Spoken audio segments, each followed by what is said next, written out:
नमस्कार, मैं हूं मनोज बनू। आप देख रहे हैं इंडिया न्यूज। इंडिया न्यूज पे चूंकि बात आज हम सनातन की करेंगे, क्योंकि सनातन से जुड़ी हुई एक बड़ी हस्ती जिसने सनातन के प्रचार के लिए पूरे देश में एक अलख जगाया हुआ है, आज हमारे साथ मौजूद हैं।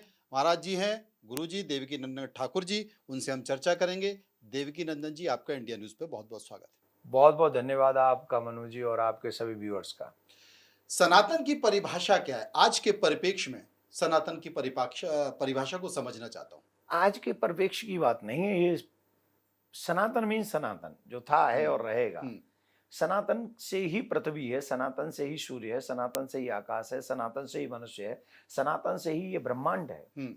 तो जब सनातन हम लोग जो जी रहे हैं, हम लोग जो देख रहे हैं, हम लोग जो सुन रहे हैं, वो समस्त सनातन है। हम्म। और उसमें से मनुष्य का एक अलग अधिकार है। मनुष्य को क्या करना चाहिए? पशुओं के लिए अलग अधिकार है, पशुओं की अलग व्यवस्था है, मनुष्यों की अलग व्यवस्था है। और मनुष्य जो सनातन को जानते हैं, जो उस परंपरा का निर्वहन करते हैं, सनातन कहता है सत्य बोलो, सनातन कहता है किसी को दुख मत दो, सनातन कहता है ऐसे जियो कि तुम भी मुस्कुरा सको और भी मुस्कुरा सके, सनातन कहता है अपने माँ बाप को ही देवता समझो, सनातन कहता है अग्नि भी पूजनीय है, जल भी पूजनीय है, पृथ्वी पूजनीय है, आकाश भी पूजनीय है, वायु भी पूजनीय। बोले क्यों? क्योंकि इनकी वजह से ही तुम्हारा जीवन है। सनातन का मतलब है जिससे कुछ पा रहे हो उसे पूजो या उसको विनम्र होके थैंक यू बोलो। तो सनातन का रूपरेखा तो बहुत बड़ा है, तो लेकिन सनातन मतलब सत्य, सनातन मतलब प्रकृति, सनातन मतलब मानव, इस धरती पर जो भी है वो सनातन है। सब सनातन। तो क्या सनातन अगर ऐसा है, तो सनातन में क्या भगवान, अल्लाह, ईशु, ये भी सनातन में है? ये तो समाहित हुए ना। अब सब समाहित है। आप एक बात बताइए, प्रॉफिट मोहम्मद के विषय में क्या कहा जाता है हम्म। कुरान में? हम्म। कि वो भगवान के दूत हैं, हम्म। यही कहते हैं। हम्म। He is the messenger of God. Hmm.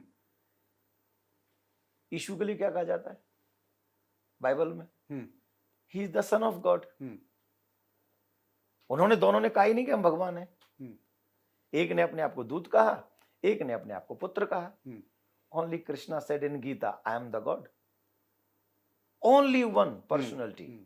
Krishna said in Gita I am the God. हम्म। If Jesus, Son of God, then who I am?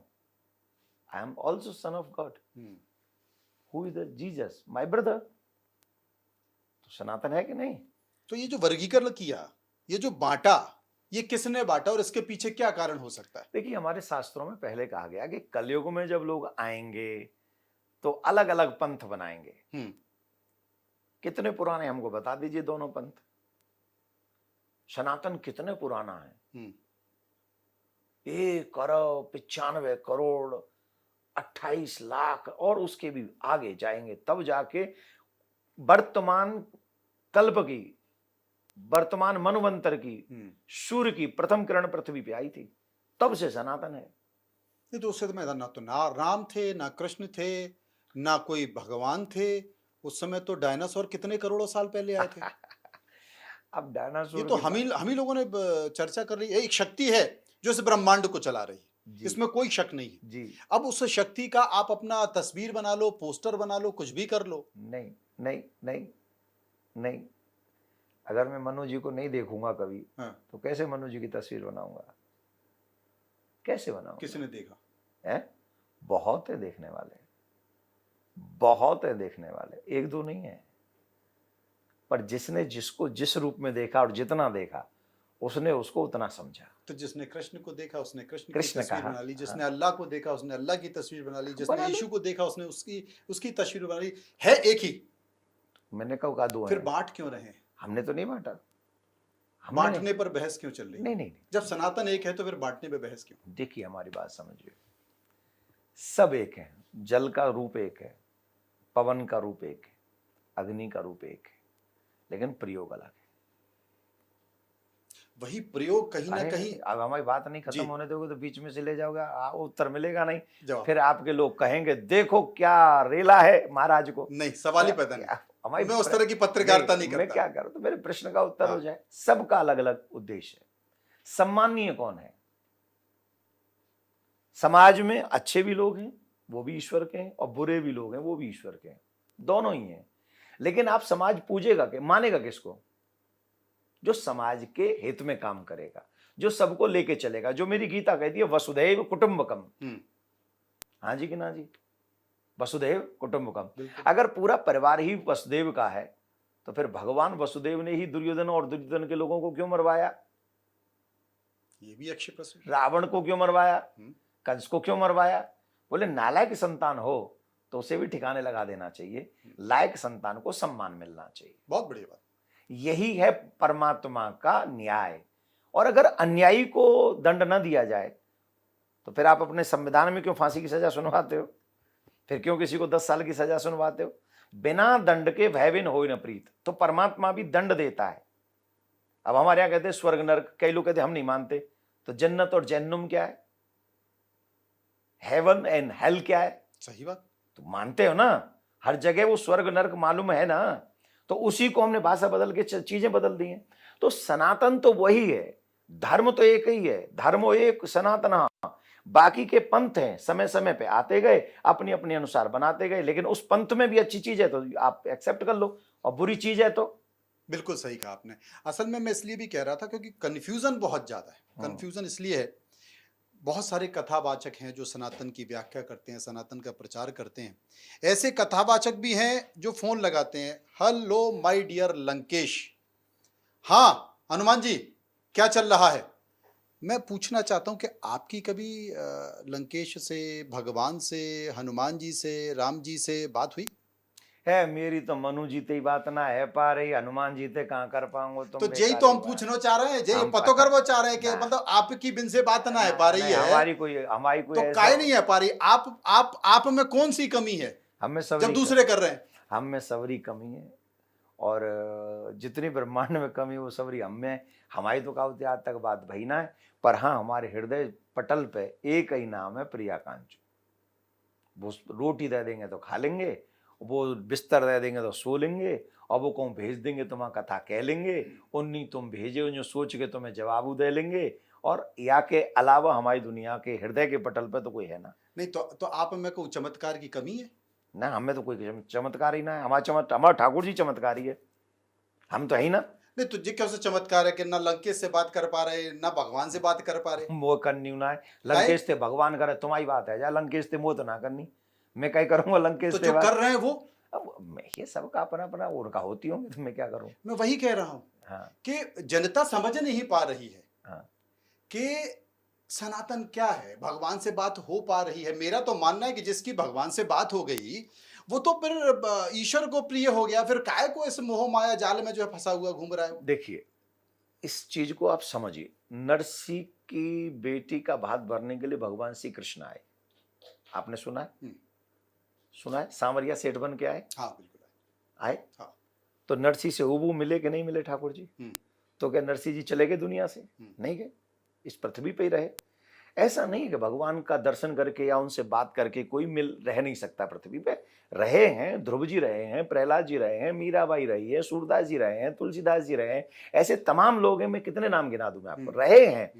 लेकिन हाँ आपकी एक बात बहुत अच्छी लगी कि जिनकी भगवान से संवाद हो जाएगा, बात हो जाएगा, फिर संसार के मोह माया के चक्कर में वो ज्यादा नहीं पड़ेगा, वो शरीर से निभाएगा। और यही हुआ है। राजा होके भी प्रहलाद जी ने भगवान से कुछ नहीं मांगा। क्यों? जब भगवान का ही दर्शन हो गया तो विरक्ति आ गई थी हृदय में, समर्पण हो गया, फिर और कुछ चाहिए ही नहीं। तो ये स्थिति होती है कि भगवान के बाद भी हम उतने वैराग्यवान। ध्रुव जी ने कभी नहीं मांगा भगवान से, बोले आपके चरणों की भक्त। मीराबाई रानी होके राज्य छोड़ दिया। तो भगवान के दर्शन के बाद पृथ्वी पर नहीं रहेंगे वो गलत है, बात नहीं करेंगे किसी से वो भी गलत है, संसार नहीं निभाएंगे वो भी गलत है, लेकिन मन से ठाकुर जी के हो जाएंगे, विरक्ति हो जाएगी, मोह माया अच्छी नहीं लगेगी, ये सत्य। सनातन के प्रचार के लिए सारे जितने भी कथावाचक हैं, सारे संत हैं, मुझे लगता है वो एक मंच पर है। लेकिन जिस तरीके से मैं देख रहा हूं कि सनातन का प्रचार करने वाले, हिंदुत्व का प्रचार करने वाले संतों और कथावाचकों में आपस में जो संवाद हो रहा है, आपस में तू मैं हो रही है, आपस में नीचा दिखाने की कोशिश हो रही है, क्या आपको लगता है कि इससे वाकई सनातन खतरे में है? आपने इन सब मैटरों में कहीं हमको देखा है? जी कहीं देखा है? नहीं देखा। और हमारी भी आध्यात्मिक यात्रा के कम से कम 30 साल तो हो ही लिए। इन 30 सालों में एक व्यक्ति, एक हमारा बयान दिलवा दो जो हमने अपने किसी संत महात्मा या किसी कथाकार के विषय में उल्टा सीधा बोला। तो हो सकता है आपको सनातन की चिंता हो, आपको हिंदुत्व की चिंता हो। हम क्या कहें, हमने ये ठाना है। हमें लोग गाली भी देते हैं कई बार, हाँ। वो भी हमने प्यार से सुनी है। हाँ। सुन लेनी भी चाहिए, सुनी भी है, लेकिन रिएक्ट नहीं किया। क्यों रिएक्ट नहीं किया? क्योंकि सनातन की तू में से नुकसान सनातन का ही होगा। और अगर हम जो धर्म प्रचारक हैं, अगर हम लोग उपदेशक एक दूसरे को छोटा और बड़ा बताने लगे और एक दूसरे के ऊपर कीचड़ उछालने लगे, तो फिर जो आज का पढ़ा लिखा युवा है वो समझ जाएगा कि मामला ठीक नहीं है और उससे सनातन का नुकसान होगा। तो मैं तो उसको मानता हूं और उसको जितना मेरे से फॉलो होता है मैं करता हूं। क्या आपको लगता है कि सनातन का उपयोग होने लगा है, राजनीति सनातन का उपयोग करने लगी है और सनातन से जुड़े हुए लोग भी राजनीति का उपयोग कर रहे हैं, ये बढ़ गया है? मुझे ऐसा लगता है कि राजनेता को धार्मिक होना चाहिए। राजनेता को धार्मिक होना चाहिए, पर धार्मिक व्यक्ति को राजनीतिक नहीं होना चाहिए। ये पढ़ते की बात कही आपने। और राजनीतिक महत्वाकांक्षा भी नहीं होनी चाहिए। इस बात की भी महत्ता कि मेरे मंच पे मेरी कथा जहां हो रही है उस व्यास गद्दी पे प्रधानमंत्री आए, मुख्यमंत्री आते हैं, जो आते रहे हमेशा से आते रहे, कोई पहली बात नहीं है।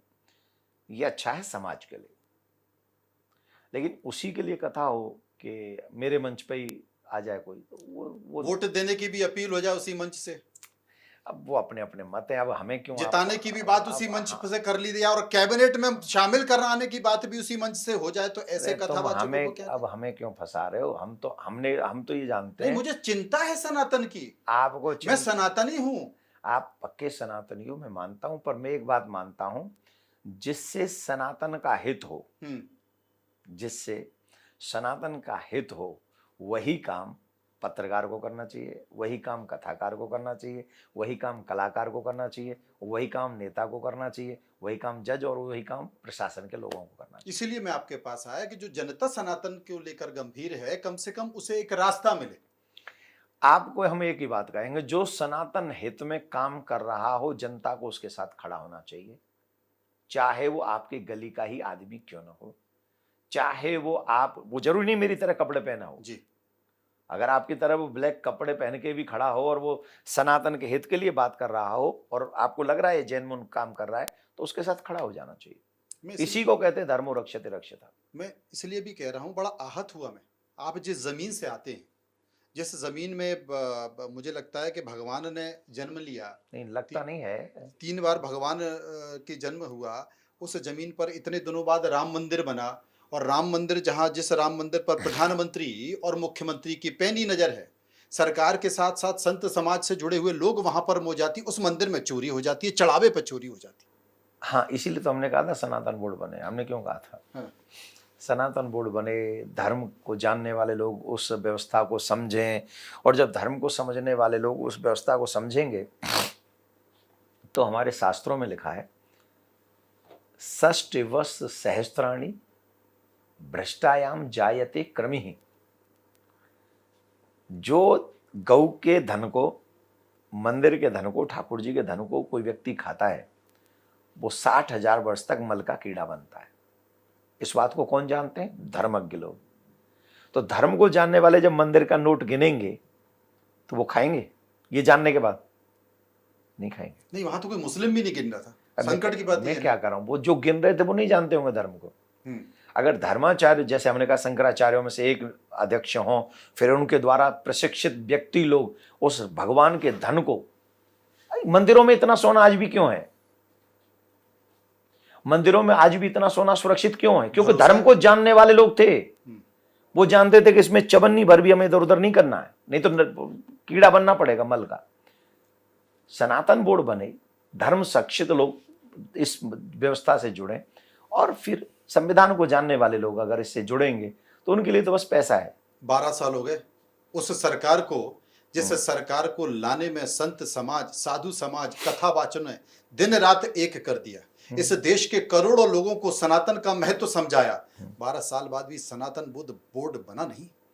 हाँ, अभी क्योंकि मांग ही इसकी अभी उठी 1-1.5 साल पहले, 2 साल पहले। इसकी मांग तो मुझे लगता है कि 5-6 साल से उठ रही है। महेश गिरी जब सांसद थे दिल्ली से, अब जो जत्ता त्रिपीठ चले गए, हाँ। वो उठा उठा के परेशान हो गए। कई दिल्ली में बड़ा धर्म सम्मेलन हुआ इस बात को लेकर कि भाई मैं- सनातन बोर्ड बनना चाहिए। आप थोड़ा सा टाइमिंग सेट करिए। हमें याद है कि हमने सबसे पहले दिल्ली में जब वक्फ बोर्ड के ऊपर बहुत बड़ी विशाल चर्चा हो रही हाँ। थी, तब हम विदेश में थे और हमने ये चर्चा प्रारंभ की थी कि सनातन बोर्ड, जब वक्फ बोर्ड है तो सनातन बोर्ड होना चाहिए, और आपके चैनलों में मीडिया ने खूब उसको संभाला। जी। और दिल्ली में बहुत बड़ा धर्म संसद जिसमें शंकराचार्य इत्यादि भी पहुंचे हुए थे। ये बात कर रहे हैं हम 2024 की, नवंबर 2024। तो ये तब से लेकर फिर कुंभ में किया इसका 27 जनवरी 2025 को। तो ये सब व्यवस्थाएं की हैं, अब आज उठा रहे हैं। आज भी हम हर जगह, अभी आपने तो हमसे सनातन बोर्ड की बात नहीं की, हमने क्यों कहा?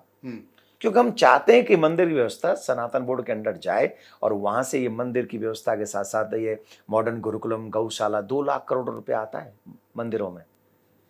वो सारा धन ठाकुर जी का है, वो सारा धन ठाकुर जी का समाज की सेवा में लगे, गौ की सेवा में लगे, बच्चों की सेवा में लगे, दीनहीन लोगों की सेवा में लगे। वो ऐसा काम बन जाए जिससे हमारी आज़ादी के बाद में किसी भी जगह पे सरकार का हस्तक्षेप नहीं आध्यात्मिक, सिर्फ हमारी जगह पे है। और हमारे बच्चों को आज़ादी के बाद मिला क्या है? सांस्कृतिक वाइज पूछ रहा हूं मैं आपसे, नथिंग। हमारे बच्चे तो कॉन्वेंट स्कूलों में जाके कर रहे हैं, लिटिल, हमारे यहाँ तो कॉन्वेंट स्कूलों में जाके बच्चे कह रहे हैं वो जॉनी जॉनी यस पापा। उन्हें तो हनुमान चालीसा भी नहीं आता, वो जॉनी जॉनी यस पापा तो आता है, पर हनुमान चालीसा नहीं आता। तो जो व्यक्ति छोटी छोटी चीजें, शंख कैसे बजाना चाहिए, कब बजाना चाहिए, तुलसी में कब दीपक जलाना चाहिए, कब नहीं जलाना चाहिए, तिलक न लगाने से क्या पाप हो जाता है, वो किसी को पता ही नहीं। तो यही सब कर लेंगे तो फिर चिप कौन बनाएगा? चिप कौन बनाएगा? तो तिलक लगाए बारे चिप ना बनाएंगे? कोई संविधान में लिख रहा होगा तिलक लगाए के चिप ना बनेगी? क्या तिलक लगा लेंगे या कलावा बांध लेंगे, तुलसी पहन लेंगे तो कंप्यूटर ना बनाएंगे या फेसबुक ना चलाएंगे? हनुमान चालीसा पढ़ने से रोटी थोड़ी मिल जाएगी? चुना मिल जाएगी रोटी, नौकरी थोड़ी मिल जाएगी? राम मंदिर में जो हनुमान चालीसा पढ़ रहे हैं, जो राम मंदिर में जा रहे हैं, जहाँ एक राम मंदिर बने हुआ है, अयोध्या में कितनी रोटी मिल रही है, कितने नहीं मिल रही है? बांके बिहार जी में जो लोग बैठे हैं वहां हनुमान चालीसा वाले, गीता वाले, बताइए कितने ने रोटी दे रहे हैं? पूरा शहर करोड़ों करोड़ों युवक घूम रहे हैं सड़कों पे। सुन लो, पूरा मथुरा, वृंदावन, गोवर्धन, राधा कुंड, अयोध्या, हरिद्वार, केदारनाथ, बद्रीनाथ और काशी, सारे जितने भी शहर हैं उनको सिर्फ और सिर्फ हनुमान चालीसा पढ़ने वाले चला रहे हैं। पूरा शहर पल रहा है और लाखों करोड़ों लोग उससे पल रहे हैं। तो आप ये मत कहिए, भगवान ने जिसको चेंटी को जन्म दिया है उसे भी रोटी देते हैं, हाथी को भी वो मन भर देते हैं और चेंटी को कण भर देते हैं। जिसने जन्म दिया भूखा नहीं रखता। लेकिन मैं कहता हूं I am not against of education, education होनी चाहिए, लेकिन उस एजुकेशन के साथ साथ आपको आध्यात्मिक नॉलेज भी होनी चाहिए, जिसमें आपके घर टूटे ना, बिखरे ना। धन्यवाद। संस्कृति बनी रहे। सर, एक अंतिम सवाल मैं पूछना चाहता हूँ, अंतिम सवाल ये पूछना चाहता हूँ, क्या वाकई हिंदुत्व खतरे में? नहीं, हिंदुत्व खतरे में, हिंदू संस्कृति खतरे में है। जिस हिसाब से हमारे बच्चे बाल गोपाल चल रहे हैं, आज हमारे बच्चे परिवार को संभाल नहीं पा रहे। पति पत्नी को मार, पत्नी पति को मार, सास बहू को छोड़ के माँ बाप बहू बेटा जा रहे हैं, और अकेले अकेले कई बार जो चीजें नहीं होनी चाहिए वो हो रही हैं। तो इससे हमारे सनातन संस्कृति खतरे में है, और इसे बचाने के पीछे एकमात्र रीजन है, मुसलमान बच्चे ईमानदार मुसलमान हैं कुरान की वजह से, क्रिश्चियन बच्चे ईमानदार क्रिश्चियन हैं बाइबल की वजह से, हमारे बच्चे भी ईमानदार हिंदू बच्चे बनेंगे, वो भी रामायण और गीता की वजह से। फिर देश के हिंदू क्यों छोड़कर भाग रहे हैं? कहाँ? दुबई में 36,000 संपत्तियां भारतीयों ने, हिंदुओं ने खरीद ली। वो जाके पूछ लो काय को बना ली है, यहाँ का उनकी व्यवस्था न सेट बैठ रही होगी तो वहां बना ली होगी, या विषय पे थोड़ी। लेकिन वहां भी जाके अगर वो धार्मिक है तो वो मेरे लिए गर्व की बात है, वो अमेरिका में जाके भी धार्मिक है तो मेरे लिए गर्व की बात है। आप तो उस पर गर्व करो, रहता कहाँ है इससे फर्क नहीं पड़ता, पर रहता कैसे है इससे बहुत। नहीं, भारत का हिंदू क्यों जा रहा है? क्यों नहीं जाएगा? पूरे विश्व में सनातन कैसे फैलेगा? जाने दो, लेकिन जहां रहो वो सनातनी रहो। राधेश्याम। बहुत बहुत धन्यवाद आपका हमसे बातचीत करने के लिए।